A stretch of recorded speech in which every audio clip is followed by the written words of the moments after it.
Live from the Business RadioX studio inside Renaissance Bank, the bank that specializes in understanding you. It's time for North Fulton Business Radio. Hello, everyone. John Ray here on North Fulton Business Radio. So glad that you joined us today as have got a great show. Maggie Ishak is with us, and she is a business coach that serves women business owners, females that are in corporate, leading teams.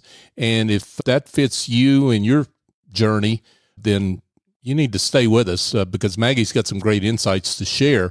But before we get to her, let's just remind you that Renaissance Bank is here, available and waiting if you're tired of that mega bank experience. If you're tired of the fake voices, if you're tired of the chatbots, if you're tired of all the mega bank attempts to not talk to you live, that's not the way Renaissance works. They are big enough to handle pretty much any need you can throw at them, which is important if you're in business, but they are small enough to deliver their services in a personal way. They actually answer their own phones when you call their offices. So, and try that out. Go to the website. Go to renaissancebank.com. Find one of their local offices and give them a call, and I think you'll be glad you did. Renaissance Bank, understanding you, member FDIC. And now I want to welcome Maggie Ishak. Maggie is the owner, founder of Focal Point Business Coaching. Maggie, welcome. Thank you. Glad to be here. Yeah, glad to have you here. So let's talk a little bit about you and how you're serving folks out there. Sure. I am a business coach. Business coaches do a lot of different things. My focus is working with women who are business owners or leaders of teams. And I do that in a number of different ways, which I think we'll probably talk about through the show. But how I got here was I had a 28-year corporate career, which many would say I had a great little run there. Yeah. And why would I change that? While I did enjoy that time, I got to the point where I realized that corporate world wasn't necessarily providing me with enough purpose in what I wanted to do. And what I discovered, what I really enjoyed doing was working with teams and those people whom I coached, particularly women that I met over the years. And so I wanted to be able to take that experience that I've had over 28 years, being a senior leader in an organization and leading teams of various sizes, and being able to take that experience and help other women grow their careers, grow their businesses, but also do that in a way where they can balance their time. That sounds like great work. We're going to get into that, but let's talk a little bit about that background, that corporate career. So by definition, corporate career means you saw a lot of things, you had ups and downs, you have a lot of experiences to bring to bear on your current work. So talk about how that career informs what you do today. Sure. So I actually started my career as an engineer. So went to school to be an engineer, started work in manufacturing. So spent the first probably 3-4 years of my corporate career working in a manufacturing plant, working with teams. Let me just stop you there if you don't mind. Sure. Because this is, I'm just doing the quick math here, that's 30-ish years ago, you came out of engineering school. You were unusual, a woman in engineering. Absolutely. So talk about that. Sure. And how you navigated that. I actually went to MIT and got a chemical engineering degree. At the time that I That's was a small there, little school, small out of the way school. I only went to MIT. At the time that I was there, only 30% of the population was female. I graduated, my chemical engineering class was a class of 100 students. I think we had about 40% of that graduating class was female. So I always felt in the minority. Coming out of school and then starting working in a manufacturing environment, all of a sudden that ratio dropped tremendously. Precipitously, yeah. Yeah, it did. I was very fortunate at one of the plants I was working at to have 2 other young female engineers that started at the same time I did. So we bonded instantly. And that's actually one of my tips, is to really find networks and people around you that you can connect with and help you grow and help you learn. Yeah. Wow. Wow. So did you know what you were getting into when you went into to that part of corporate? Absolutely not. Yeah.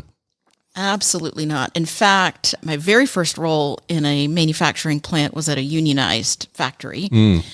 And I really did not understand what labor unions did or were. And I learned a lot in a very short amount of time. But a lot of it just came down to people and working with people and finding ways to have common ground and really achieve a common goal. Wow. So you really started your career at a place where a lot of women find themselves, whether they're in corporate or whether they're in business for themselves. They are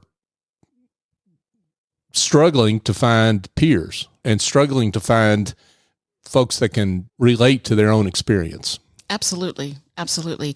And so with that, like I said, I stayed in manufacturing about 3 to 4 years, and I had a wonderful opportunity to take a different role outside of manufacturing. And just a real quick story on that. Please. It was the personnel manager at the plant that I worked had moved on to another role to be the director of recruiting for this company that I worked at. And he called me and he said, "Hey, I've got an opening for a recruiter and it's yours if you want it." I said, "Absolutely." And I didn't know what I was getting into there either, but it gave me an awesome opportunity to network in the company and learn about the company and get a bird's eye view of the organization.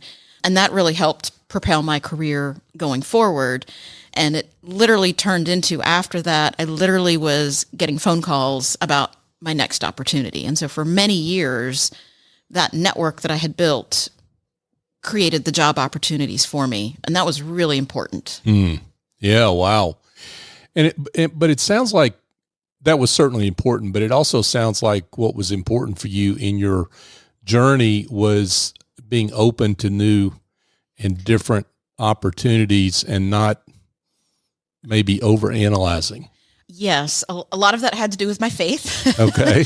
and knowing that I was where I needed to be at the time I needed to be, working with whom I was working with. Right. Again, many of those job opportunities that I was given, I literally got a phone call, went to go talk to somebody, learned a little bit about the job and said, "Okay, I'll try it." And in fact, over that 28 years, there were a few little twists and turns. Back to your point from a few minutes ago, I didn't really fully understand what I was getting into, but it turned into a learning opportunity for me. And that's how we came to Atlanta, in fact. Prior to us moving to the Atlanta area, I was in a part of the company that was involved in a joint venture. And I said, my boss at the time said, "Please come to this JV with us." I was like, And he said, "No, it'll be great." And so I went, and again, didn't know a whole lot about it. Turned into an interesting experience where I learned a lot. And that then opened up a door for me to get this other role in Atlanta. And again, it was just having a little bit of faith in the people with whom I worked and having that trust, but also trusting in my own abilities that, okay, this is a little bit of an uncharted territory for me, but I'm going to go try it and I'm going to do well. Yeah. Yeah. Maggie Ishak is with us, folks. She is with Focal Point Business Coaching. That's the name of her firm that she founded. So, Maggie, let's talk about the issues that women face as they, number one, navigate corporate with a family. Yes. With all the different issues that they have to deal with, whether it's being in the minority or pursuing opportunities. Just talk about some of those issues, and then I want to get to those women that are in corporate that are jumping out to start their own business. We'll get to them in a second. Sure. But let's get to those that are navigating the corporate ocean, as it were. So what I've seen in the corporate world, and I lived this myself. So as a single person, I would say it was easier. Okay. Work was my life and that's all I did. Then I got married and had kids and had to balance that and dropping off kids and picking up kids. And I saw several other women with whom I worked try to do the same thing. And there were a couple of different paths. Some of us just ended up sacrificing things like sleep, which is not always advisable, or you end up sacrificing time for yourself in other ways. And some women that I knew just said, "You know what, I'm throwing the towel in, I can't do this anymore." And they either didn't work at all or just stayed in a job maybe that didn't quite meet their career interests, just as a way to be able to find that. For me, one of the challenges that I see is we tend to take on everything and think we can do everything. And that's actually a similar challenge that small business owners face. And one of the learnings from that is learning what's in your control. Where do you really need to be spending your time? What can you delegate? What is maybe not important that you can just say, I choose not to do that? Learning how to say no. That seems to be a really hard word for women to say. They tend to say, okay, I'll find a way to do that. And they end up sacrificing too much of themselves to be able to do that. Right. So learning how to say no, learning how to set some boundaries, learning how to put some maybe time parameters and say, after this time, I'm not going to work. Those are some really easy things. They're much easier said than done. But having an accountability partner to kind of balance that with really helps. And as a coach, that's one of the ways that I can help women is providing them that accountability partner on those things that we've agreed to. Yeah, that makes a lot of sense because a lot of times you need someone who's an objective third party who is not in the middle of all the corporate hoorah, as it were, right? Is battling their own issues, and sometimes their own issues color the advice they give to you. And sometimes that's good and sometimes that's not so good. But I'm curious about when you talk to an executive and you performing executive coaching for a woman in that circumstance, is that what she thinks she needs? In other words, does she know she needs an accountability partner? Sometimes yes, sometimes no. Uh-huh. And sometimes what it takes is asking a few questions to get them thinking, oh, maybe I really do need somebody to follow up with me. Mm-hmm. There are some people that are just saying, I need help. I don't know what kind of help that is. Find a way to help me. Now, I don't offer a magic bullet, and I don't offer any kind of silver, whatever, some kind of magic solution. This takes work. It takes thought. And you really need to think about where you're spending your time and what's the most effective use of your time and your energy. But to your point, sometimes it takes just asking a few questions that gets people thinking, oh yeah, I really do need to talk to somebody about that. Yeah, the reason I asked that question is I would think that overwhelm is maybe one word to describe what you're talking about. And it's so thick that women don't know how to get out of it. Absolutely. Right. And because there's so many different priorities, and it's really sensory overload in a way, an emotional overload on all these priorities. But maybe you don't realize that saying no is part of the problem, or any of the other examples you mentioned. Yep. And maybe I'll give you an example of somebody that I've worked with recently. Mm-hmm. She is a small business owner here in the local community, and I was just having lunch with her. And she seemed a little overwhelmed, a little frazzled with just a lot of things going on. And I just started asking her, what's on your plate? And she started listing some things that she was doing. And one of the things that she listed was around entering business cards from a networking event into her CRM platform. And I asked her, I said, why are you doing that? Mm. And she said, it needs to be done. I said, I know it needs to be done, but why are you doing that? Do you have somebody on your team that can help you? Maybe.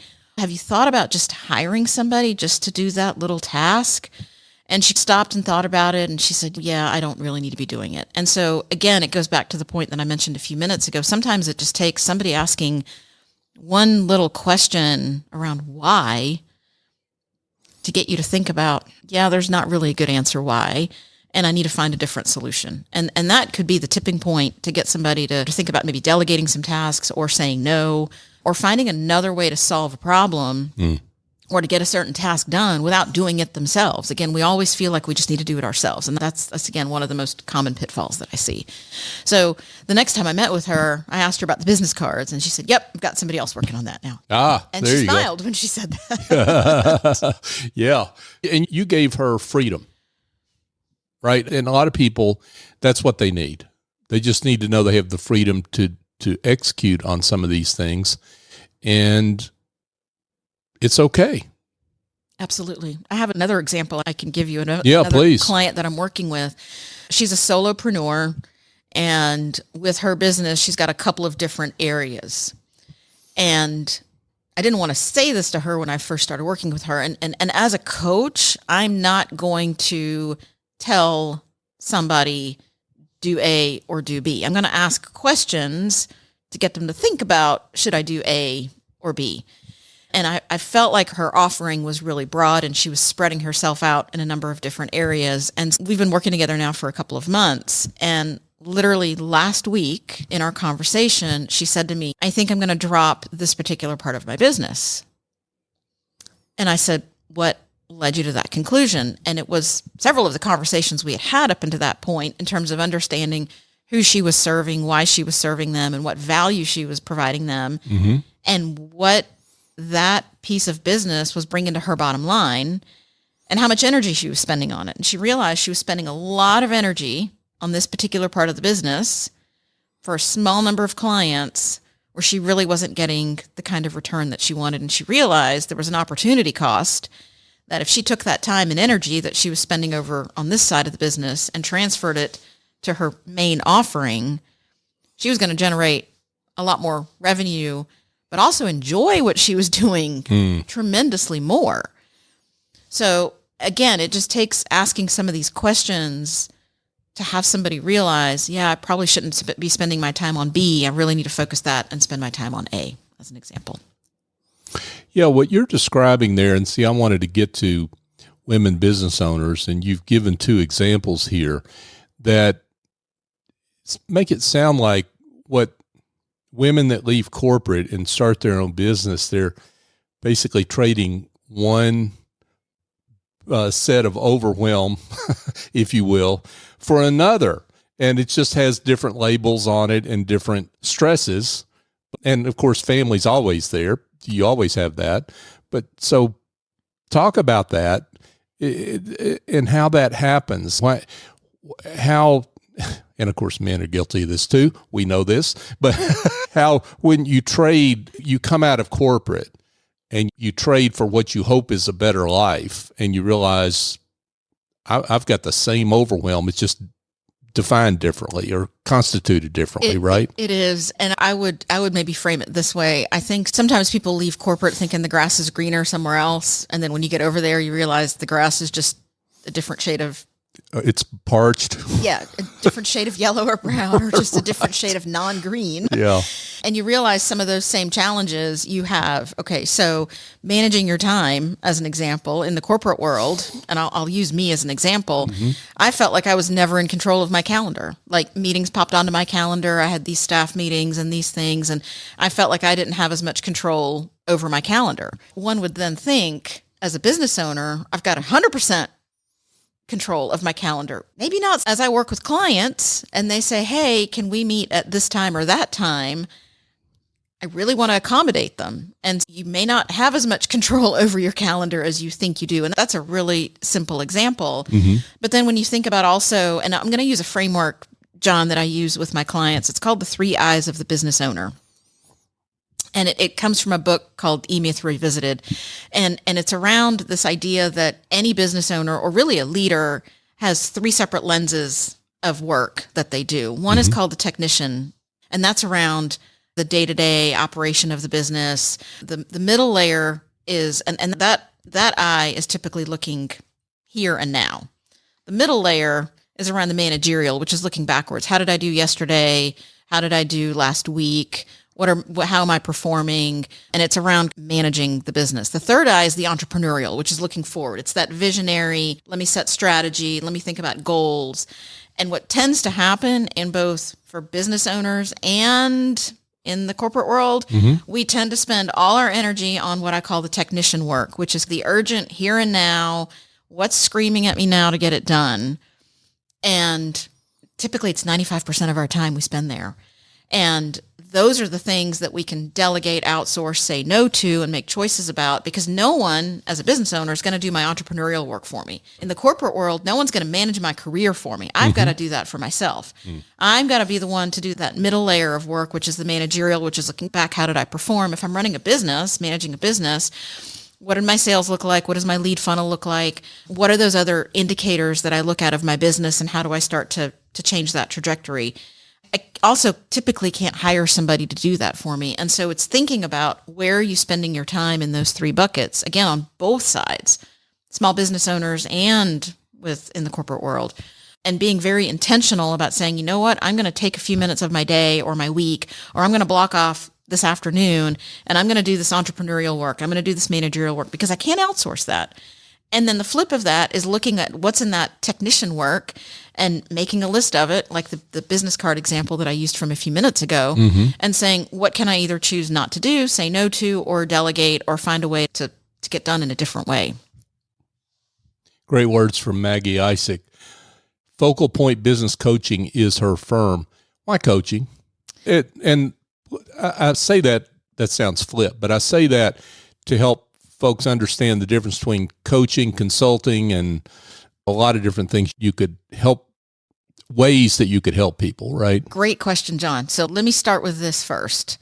A consultant will tell you what to do. They will come in, swoop in, look at your business, and leave you a report and say, John, here are the top 3 things to do. And they might tell you how to do them. And then they back out and leave. Mm-hmm.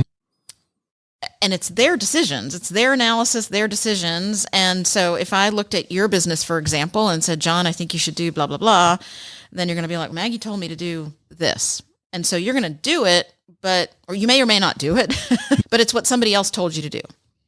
Coaching, on the other hand, again, I may have an idea of where I think this business owner or business leader should be going, but I'm not going to tell them that directly.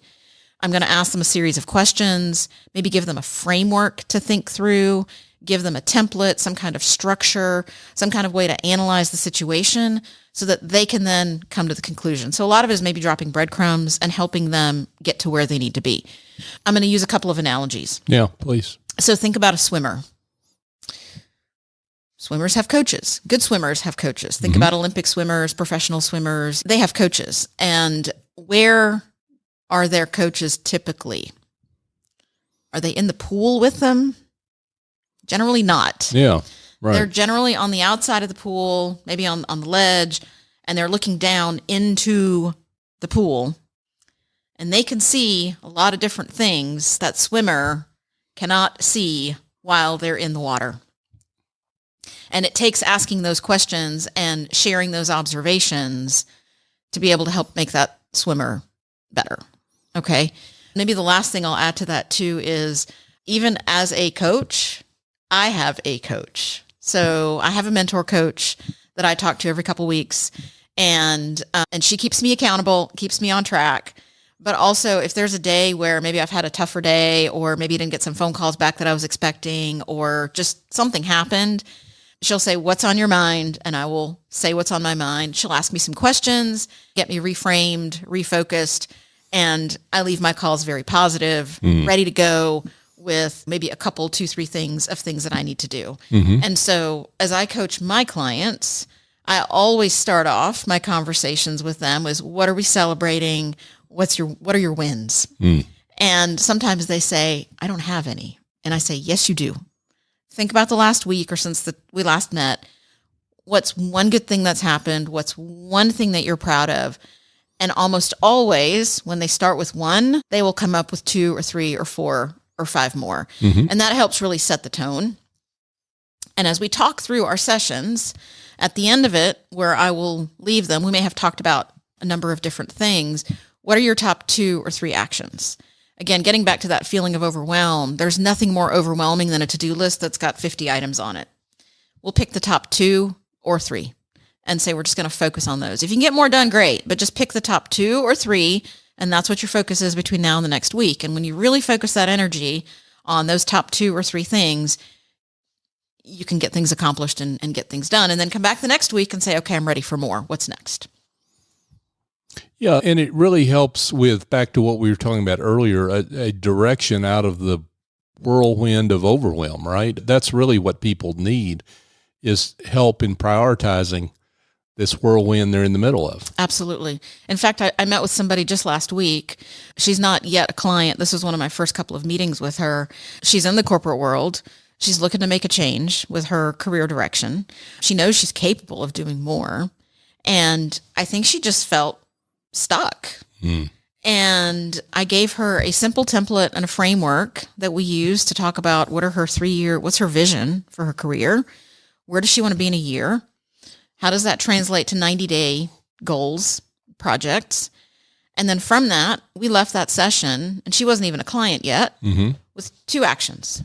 And she left there smiling and knowing that she could do those 2 things. And if she gets those 2 things done, then the next time we talk, it's going to be, okay, what are the next 2 things that ladder up to those 90-day goals that then ladder up to that 1-year goal? So that a year from now, if I continue to work with her between now and then, we'll be able to look back on that and say, look at how far we've come. And you smashed that 1-year goal out of the park. Yeah, that's fantastic. So let's talk about how you work with clients and what kind of method of delivery that you employ to work with clients. Great question. Okay, so when I first meet somebody, typically my first conversation with them is 20 minutes, 30 minutes max. And what I'm doing in that first conversation is really just understanding who they are, what their business is, what their role is, and what is their main pain point. I just want to understand what is that one thing they want to resolve. And I'm also using that conversation to do a couple of different things. One is to make sure I can help them, because if I can't, what I want to do is be able to get them, maybe to refer them to somebody else who can help them with whatever their challenge is. The second thing that I'm looking for is an openness from them in terms of willingness to listen, willingness to think about new ideas, and then looking for that spark of, this is my vision, this is what I want to do, and you can tell they're wanting to go in this direction. So I'm looking for that from them. Second conversation is typically about an hour, and generally what I do is something called a strategic business review. I'll give them a file ahead of time to fill out, and it asks them a number of different questions about them personally and their business, and that usually gets them thinking. I use that content for that second conversation where we go really deep to understand more about them as a person and more about what's going on in their business. What are their challenges? What are their goals? Maybe what have they tried before? Why hasn't that worked? What haven't they tried? Why haven't they tried that? And so basically that meeting is a first coaching session in essence, but before I really engage with them in a formal way.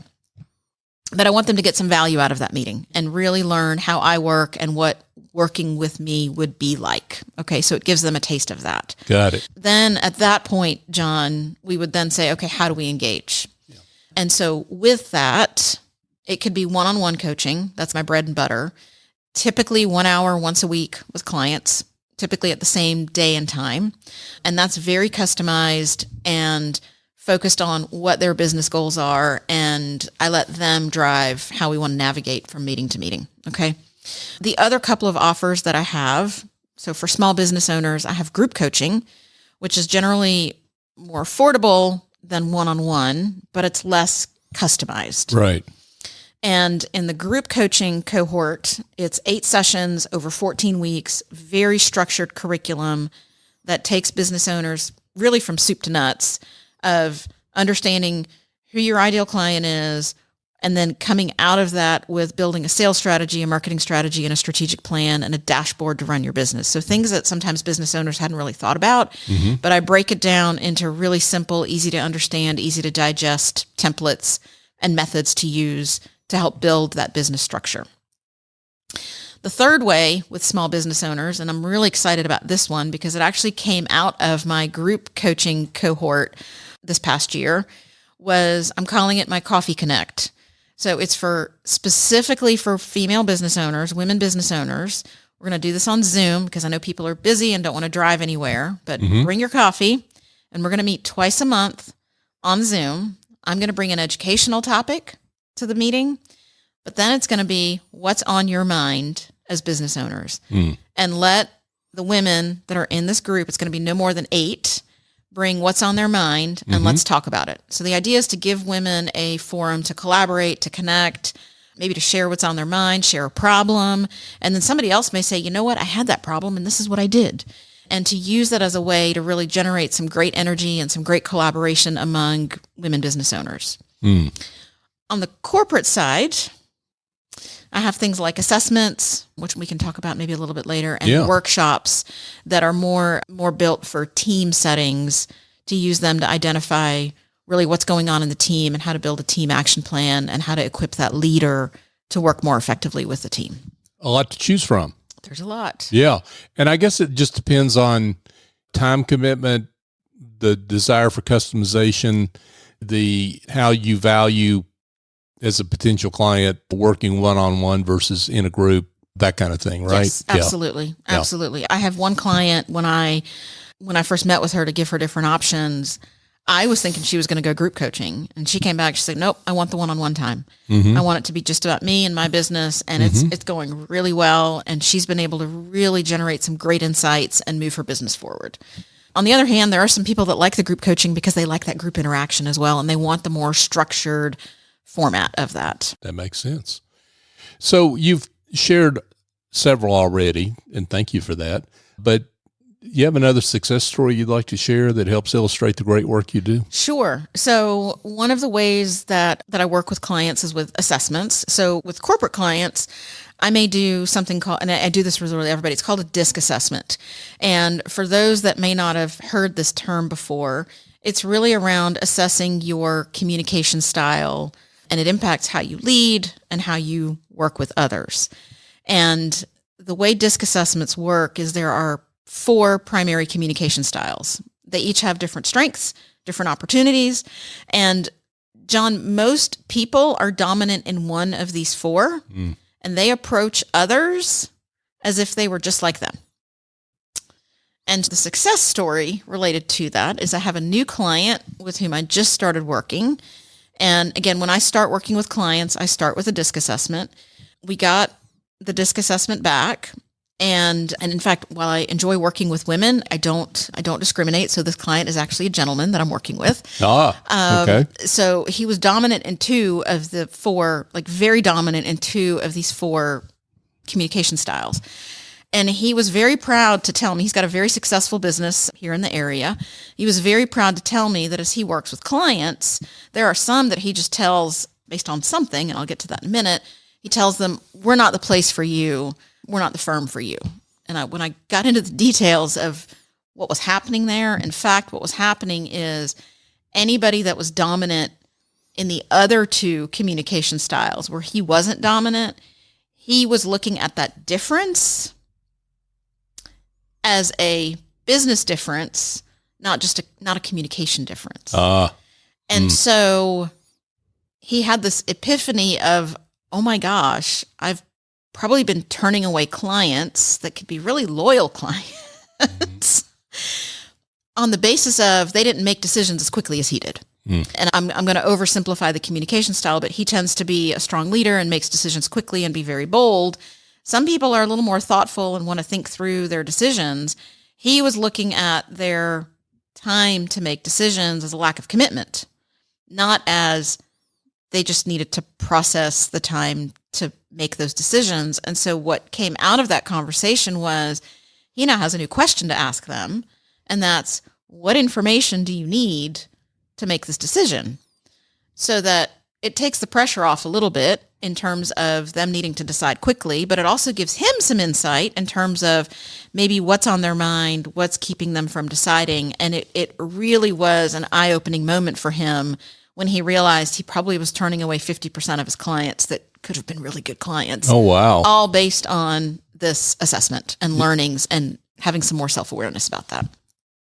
Yeah, wow. That's what a great story. That is quite a success story.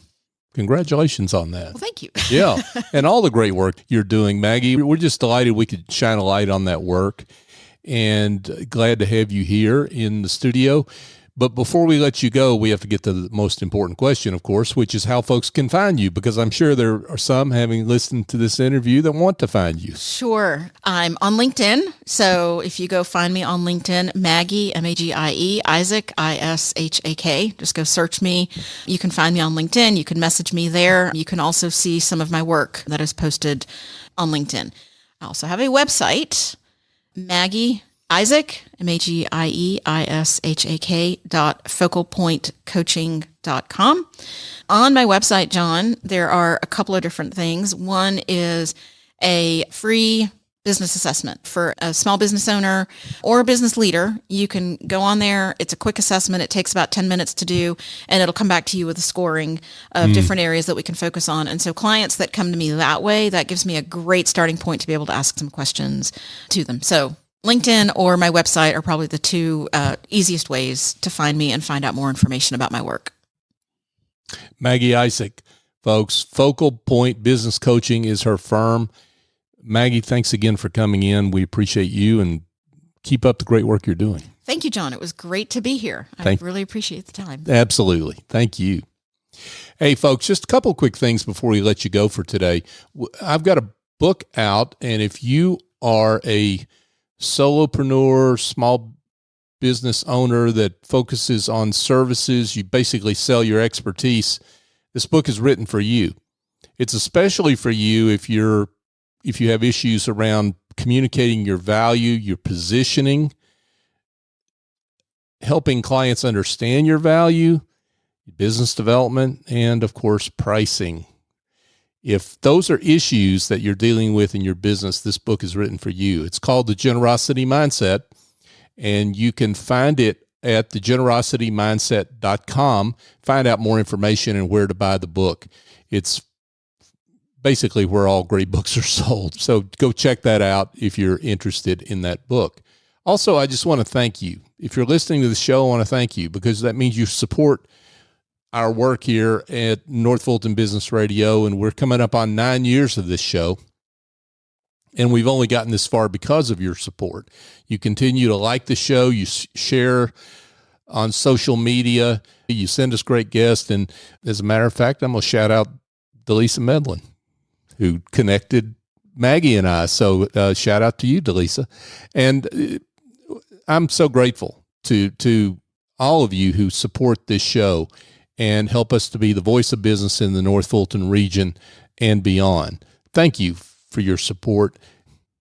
So for my guest, Maggie Ishak, I'm John Ray. Join us next time here on North Fulton Business Radio.